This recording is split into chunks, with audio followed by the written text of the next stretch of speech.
Doctor Mohammad Yunus আমি মনে করি এই মুহূর্তে বাংলাদেশের জন্য একটা আশীর্বাদ।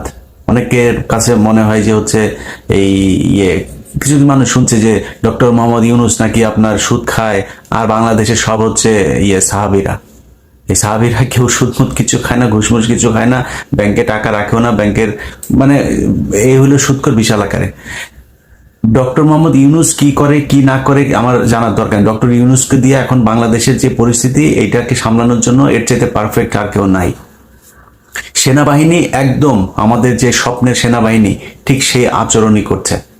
সেনাবাহিনীর এখন দেখেন অফিসারদের যেই আপনারা দেখেছেন যে সেই দিন থেকেই তারা ছাত্রদের সাথে কিভাবে মিলেমিশে তারপরে কাজ করেছে। দেশটা স্বাধীনতার এই এই এই জায়গাটার ভিতরে সেনাবাহিনীরও একটা যথেষ্ট অবদান আছে। অর্থাৎ তারা সুন্দর একটা মানে ডিসিপ্লিন আনার চেষ্টা করছে। আমাদের পুলিশ বাহিনী, আপনাদের কাছে অনুরোধ যে পুলিশের যারা আছে, এখন যারা পুলিশে আছে, আপনাকে বুঝতে হবে তারা কিন্তু আপনাদের সাথে মানুষ। যারা এই হাসিনার আন্ডা বাচ্চা যেগুলো সেগুলো কিন্তু পালিয়ে গিয়েছে। শুধু আছে এই যে হাবিব, তারপরে আরেকটা আছে ওই যে র্যাবের ডিজি, এই টাইপের কয়েকটা আছে। এগুলোকে আপনার হেডকোয়ার্টারে নিয়ে এসে কিন্তু আমি মনে করি তাদের পাবলিকের হাতে ছেড়ে দেওয়া উচিত। হাবিব কিভাবে এখনো দেশে করে, আইজিপি ওইদিকে গুহার মধ্যে ঢুকে তারপরে গোপন তার বার্তা দিচ্ছে, এইদিকে পুলিশের আপনার এসপিদের একটা চ্যাট গ্রুপ আছে, সেখানে কিছু এসপি বসে তারপরে অন্য এই যে এসপিদের ইয়েদেরকে, কনস্টেবল তারপরে সাব ইন্সপেক্টর এদেরকে বলছে তোমরা এসো না, তোমরা কর্মবিরতি পালন করো, হ্যাঁ আসার দরকার নাই, তারা এগুলি করছে। অতএব আমি পুলিশ ভাইদের বলবো, পুলিশ ভাই আপনারা আমাদের ভাই, আপনারা ছাড়া এই দেশের আইন শৃঙ্খলা রক্ষা করা সম্ভব না, যেটা এই গত কয়েকদিন ধরে ঘটছে। কিন্তু একটা জিনিস আপনাদের মাথায় রাখতে হবে যে এই পুলিশের বন্দুকের গুলিতে আমাদের দেশের অনেক নিরীহ প্রাণ ঝরেছে। এই পুলিশ গত এই 15 বছরে অনেক নির্যাতন করেছে মানুষের উপরে। সো মানুষের সেই ক্ষোভটা আছে, আপনাদের এইটুক অ্যাকসেপ্ট করতে হবে, কিছু করার নাই।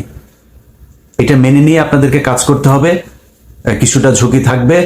আর সাধারণ মানুষের যারা বিএনপি ছাত্রদল, যুবদল, বিএনপির মূল দল ছাত্র শিবির, জামায়াতে ইসলাম, তারা এই 15 বছর অনেক কষ্ট করেছেন। কিন্তু আপনাদের একটা জিনিস বুঝতে হবে, পুলিশের সবাই কিন্তু ঘুষখোরও না, পুলিশের সবাই কিন্তু শেখ হাসিনার কথায় চলেও নাই, তাদেরকে বাধ্য করা হয়েছে গুলি করার জন্য। সো এখন যারা আছে থানায়, যারা আছে তারা কিন্তু মানে এই শেখ হাসিনার মানে বিপক্ষের যে লোকগুলি, যারা এই অন্যায়গুলো পছন্দ করেনি, তারাই কিন্তু মনে করেছে দেশ স্বাধীন হয়েছে, এখন আমরা স্বাধীন, এখন সুন্দরভাবে কাজ করব। আর চোর বাটপার যা আছে সেগুলো কিন্তু পালিয়ে গিয়েছে। সো এই এদের উপরে আক্রমণ করছেন, এরা কিন্তু শেখ হাসিনার ওই পুলিশ না, এটা মনে রাখেন। তাদেরকে আপনারা বিভিন্ন মিটিং মিছিলেও দেখেছেন যে একজন সামনে থাকতো যে কিনা সবাইকে গালাগালি করতো, গুলি করাই করছিস না, পিছনে লাথি মারতো, এগুলো এই ভিডিও চিত্র আপনারা দেখেছেন। সো একটু হিসাব করে তারপরে করতে হবে। আমি মনে করি যে যারা পুলিশে এই গত 15 বছরের চাকরি নিয়েছে, সে এই এমপিদের নিয়ে রিকমেন্ডেশন নিয়ে, তাদের ব্যাপারে একটা তদন্ত হইতে পারে যে তাদের পরিবার কি আসলে আওয়ামী লীগ করে কিনা, নাকি এলাকার এমপি টাকা খেয়ে তারপরে ওকে চাকরি দিয়েছে। যদি আওয়ামী লীগ করে তাকে চাকরিতে রাখা আমার মনে হয় ঠিক হবে না, কারণ এটা মানে আল্লাহ প্রদত্ত নিষিদ্ধ দল এখন বাংলাদেশে। 2 দিন আগে জামাত ইসলামকে নিষিদ্ধ করেছিল, আল্লাহ ওইটার জবাব দিয়ে দিয়েছেন যে এত বেশি বাড়াবাড়ি ভালো না। সো আওয়ামী লীগের নামের উপরে এখন পেদানি খায় মানুষ।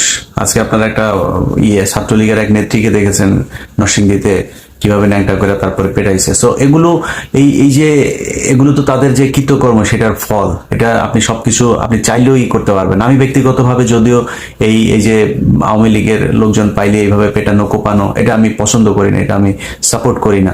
কিন্তু একজনকে যে করবেন, আমাকে একজন বলেছে যে তার এলাকায় ভাঙচুর করছে, তো আমার কাছে বলেছে যে আমি বললে হয়তো শুনবে, মনে করেছে বিএনপি ছাত্রদল যুবদলের, আমি যদি একটা ফোন করি আমার কথা শুনবে। আমি ফোন করেছিলাম, তো ফোন করার পরে সে বললো যে ভাই এইখানে তার সাথে আওয়ামী লীগের লোকজনের একটু খাতির টাতির আছে, এইসব কথাবার্তা। তো মানে আওয়ামী লীগের লোকের সাথে খাতির থাকার কারণেও তাদের দোকানপাট বাড়িঘর ভাঙচুর করছে। এবার চিন্তা করেন মানে কতটুকু ক্ষোভ মানুষের। তো শেখ হাসিনাকে বুঝতে হবে যে আপা মানে ঘৃণা কাকে বলে, এটা আমরা কিন্তু আমি অন্তত গত 5 বছর ধরে আপনাকে বলছি যে ঘৃণা কি, আপনাকে মানুষ কতটুকু ভালোবাসে, এটা আল্লাহ যেন সেই দিনটা দেখায়। সেই দিনটা এখন 15ই আগস্ট আসতেছে না, 15ই আগস্টে টের পাবেন যে এবার কত মানুষ আপনার 15ই আগস্ট পালন করে। এবার বুঝবেন, এবার খুব সুন্দরভাবে টের পেয়ে যাবেন। অতএব এই দেশের ভেতরে যত গ্যাঞ্জাম, যত শয়তানি বদমাশি, এগুলি শেখ হাসিনা এখন ওইবারে বসে বসে তারপরে করছে। আর ভারতীয় গোয়েন্দা সংস্থা তো একটা তো আছেই, তারা তাদেরকে তাল মেলাবে, তারাও চেষ্টা করবে এখানে যাতে একটা অস্থিরতা থাকে।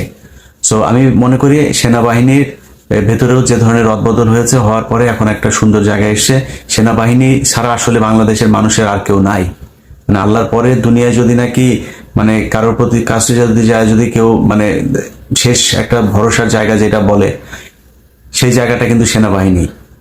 সো সেনাবাহিনীর ভাইরা, আপনারা এই গত 15 বছরের মধ্যে একটা নির্বাচনে যথেষ্ট জনগণের ঘৃণা কুড়িয়েছেন। সেটা আমার বিশ্বাস যে জনগণও আপনাদেরকে ক্ষমা করে দিয়েছে। আপনাদের সেই মানে নতুন একটা চেহারা আমরা দেখছিও। আপনাদের প্রতি আমাদের সম্মান, ভালোবাসা, শ্রদ্ধা সবকিছুই আছে। আমরা চাই আপনারা এই জিনিসগুলো দেখবেন এবং বিশেষ করে রয়ের যেসব লোকজন আছে সেগুলোকে খুব দ্রুত পদক্ষেপ নেবেন। গতকালকে কাশিমপুর কারাগারে যে কটা মানুষের লাশ দেখলাম আমি এই গাজীপুরের হসপিটালে, সেখানে প্রতিটা লাশ দাড়ি, বড় বড় দাড়ি, এবং বোঝাই যাচ্ছে যে সেটা একজন মানে মাওলানা ছিল, তিনি একজন আলেম ছিলেন। তাদেরকে মেরেছে। এখন মাল্য হচ্ছে ওই যে কি কুমার বালা, সে হচ্ছে ওইখানকার সিনিয়র জেল সুপার। আমি জানি না এই লোক এখনো পর্যন্ত জেল সুপার কিভাবে আছে। একজনের কাছে শুনলাম যে প্রথমে ওই এই কাশিমপুর যে কারাগারের যে মসজিদের ইমামটা, এই ইমামটা নাকি বদমাইশ। এই বদমাইশকে দিয়ে তারপরে প্রথমে এই বালা তাদেরকে উস্কানি দিয়েছে, বলেছে শেখ হাসিনা চলে গিয়েছে, এবার তোমরা সবাই করো, আন্দোলন করো, সবাই মিলে বিক্ষোভ করো, বিক্ষোভ করে তারপরে বের হয়ে যেতে পারবা। তো জেলখানার ভেতরে কিছু মানুষ উত্তেজিত হয়েছে, কিছু মানুষ বিক্ষোভ করেছে, মিছিল টিছিল শুরু করেছে। এরপর যায় সে গুলি করা শুরু করেছে। গুলি করে সেখানে যতটুকু এখন পর্যন্ত শুনলাম 36 জন টোটাল মারা গিয়েছে। অতএব এই কুমার টুমার এগুলোরে মানে শাস্তি দিতে হবে। এগুলিরে এরা মানে বিশেষ বিশেষ জায়গায় যারা আছে, আমি আবারও বলছি, হিন্দুদের প্রতি আমাদের কোনো ক্ষোভ নাই। আমি গত এই নির্বাচনের পরে যতগুলো ভিডিওতে কথা বলেছি, কোনো না কোনো একটা জায়গায় এই কথাটা বলেছি যে হিন্দুদের প্রতি আমাদের কোনো ক্ষোভ নাই। বিশেষ করে হিন্দুদের কোনো ধর্মীয় উপাসনালয়, এগুলো সর্বোচ্চ পাহারা দেওয়ার ব্যবস্থা মুসলমানদেরকেই করতে হবে। কারণ শেখ হাসিনা ওইখানে বসে বসে এই শয়তানিগুলো সে এখন করবে, ডাকাত বানাবে, তারপরে এইভাবে এই যে এইখানে হামলা করবে, বিভিন্ন জায়গায় হিন্দুদের বাড়িঘর, পূজা মণ্ডপ, এগুলোতে হামলা করবে। সো এইটা তাদেরকে করতে দেওয়া যাবে না। মুসলমানদেরকে, এটার হিন্দু ভাইদের, বোনদের, তাদের আপনার যেই জীবন, মাল, তাদের ধর্মীয় যেই প্রতিষ্ঠানগুলো আছে সেগুলো রক্ষা করতে হবে।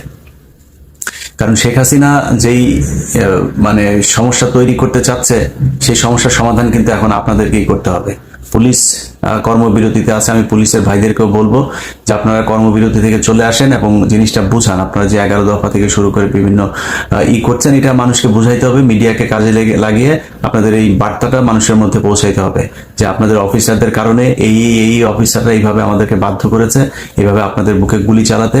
অতএব আপনারা ক্ষমা চেয়ে, আমার মনে হয় বাংলাদেশের মানুষ আপনাদের পাশে থাকবে এরকম কিছু একটা করলে। শেখ হাসিনা আবার সব শেষে বলে দেই, ওই যে ফারজানা রূপা আছে, ফারজানা রূপার মাথায় বিলি কেটে উকুন টুকুন আনেন।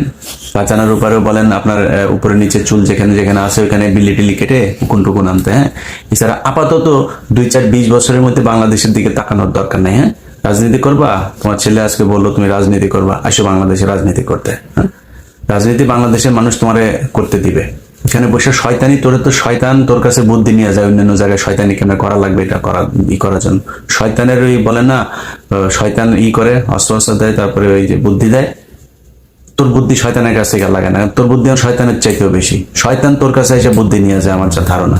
সো ওইখানে বসে তুই শয়তানি করবি, তোরে ঠেকানো যাবে না, কিন্তু করে আসলে লাভ নাই।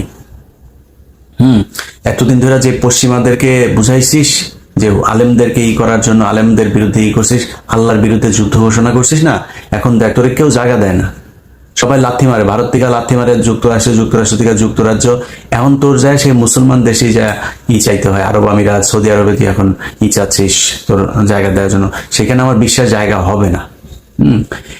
মানে তোর তো শেষ হয় নাই। এটা বুঝতে হবে সবাইকে, যে ও যে পাপ করেছে সেই পাপের শাস্তি খালি ওরে গাটি টাটি সব টাকা পয়সা নিয়ে আরেক দেশে যায় বসে বসে খাবে এটা না, ওর পাপের শাস্তি আমার বিশ্বাস আরো বাকি আছে। শেখ হাসিনা তবা করো এখনো, আল্লাহ তোমার তবা কবুল হবে না, করে লাভ নাই, কারণ তোমার ওই স্টেজ পার হয়ে গেছে, তোমার আর করে লাভ নেই। তুমি শয়তানি করো, আমার মনে হয় তোমার তবা টবা করার দরকার নেই, শয়তানি করো, করতে থাকো। আর দেশে যেগুলি আছে এগুলির ভেতরে যেগুলি কিনা বিপদে টিপদে পড়ে তারপরে আওয়ামী লীগে যোগ দিছিল, এগুলোকে কিন্তু আপনার এই মানে আমাদের মুসলমান সমাজে জায়গা দেওয়া যাবে না। ওরা তবা পড়বে, তবা পড়ে কালেমা পড়ে আবার মুসলমান হইয়া যখন কিনা আমাদের এই ধর্মে আসবে তারপরে এদেরকে রাখা যাবে। এর আগ পর্যন্ত এদেরকে আমাদের সমাজে রাখা যাবে না, ওদেরকে অন্যদিকে রাখতে হবে, আলাদা ধর্ম হিসাবে এদের কাউন্ট করতে হবে। সো অনেক কথা বললাম, আরো অনেক কথা বলতে হবে আসলে এখন সেই সময়টা। তো সেনাবাহিনী, পুলিশ যারা নতুন ইতে আসবেন, সবাইকে বলবো যে দেশটা আসলে একটু সুন্দর করে গড়ে তোলেন। ছাত্রদল, যুবদল ভাই, আপনাদের কাছে অনুরোধ, সামনে তারেক রহমান প্রধানমন্ত্রী হবে।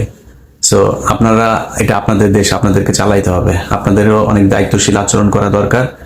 দেশটা যেন আবারও সেই শেখ মুজিবের এই বিজম্মাদের মতো আবার মানে চাঁদাবাজি, লুটতরাজ এরকম জায়গায় যেন দুর্নীতি লুটপাটে যেন না যায়। সবাই ভালো থাকবেন, আল্লাহ হাফিজ।